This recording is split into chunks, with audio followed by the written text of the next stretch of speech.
Thank you for being here. My name is Ted Check. I'm the Public Information Officer for the York County Office of Emergency Management. We've asked you to come here today because of the severe storms that York County experienced last night.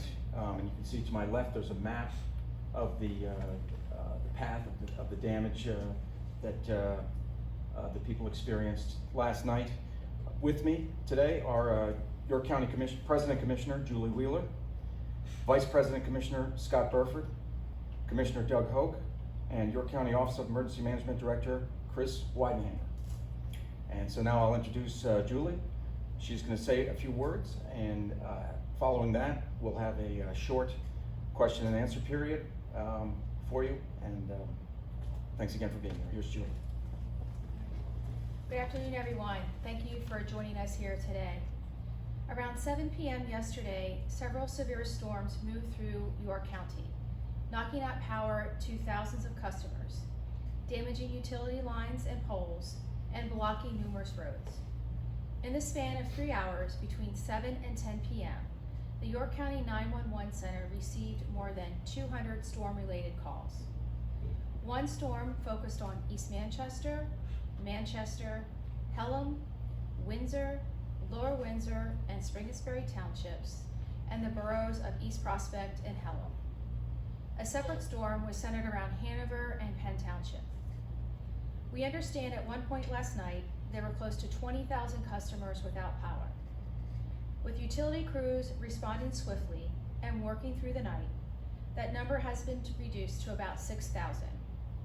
We truly appreciate all the efforts of the crews in returning power to as many customers as quickly as possible. In addition, we've been informed by First Energy they are sending 22 additional crews from other coverage areas to help with those already on scene. A near total restoration is anticipated by 11 p.m. this Thursday, according to utility officials. Thankfully, we are not aware of any injuries or deaths related to this storm. Under the advice of the York County Office of Emergency Management, I want to strongly encourage residents to focus on the safety of yourself and the safety of your loved ones. Please keep the following suggestions in mind over the next day. Stay away from down lines, as they might still be live. Please do not attempt to remove down trees or tree limbs. If you do not have power and are in need of air conditioning, seek public spaces such as a library. The Alert Fire Company, which is located at 3118 North George Street in Manchester Township, opened its doors today at 1 p.m. for the public as a cooling center for those who are without power. Make sure your cell phones are charged so that you can receive weather-related alerts. Please be advised that today's forecast from the National Weather Service calls for more storms and has issued a severe thunderstorm watch from 1 p.m. to 8 p.m., with the greatest hazard, once again, being strong winds.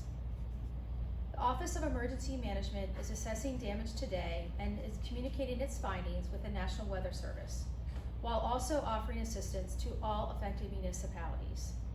I want to thank the York County 911 dispatchers and call takers, along with the staff of the Office of Emergency Management, for their collaborative efforts with local emergency management coordinators in answering the call when the storm struck. Thank you for the time today, and please, let's continue to stay safe out there and watch out for each other. Thank you. So if there's any questions, I'm happy to entertain those at this time. Can you give us a sense where the hardest hit areas of York County were during the storm?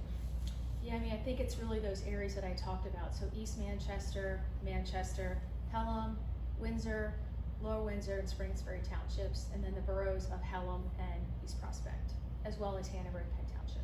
So what's your sense talking with the power company and your first responders as to where we are compared to where we were?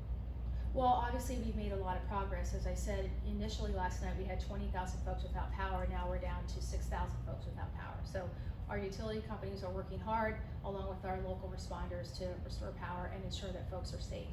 So among the stuff that was going on out there, the wires, trees down on wires, roads blocked, what are you hearing was the greatest common thread among the damage?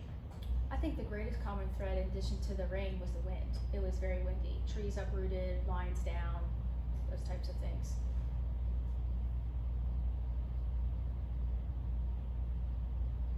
With the heat, how much of a factor is this with people?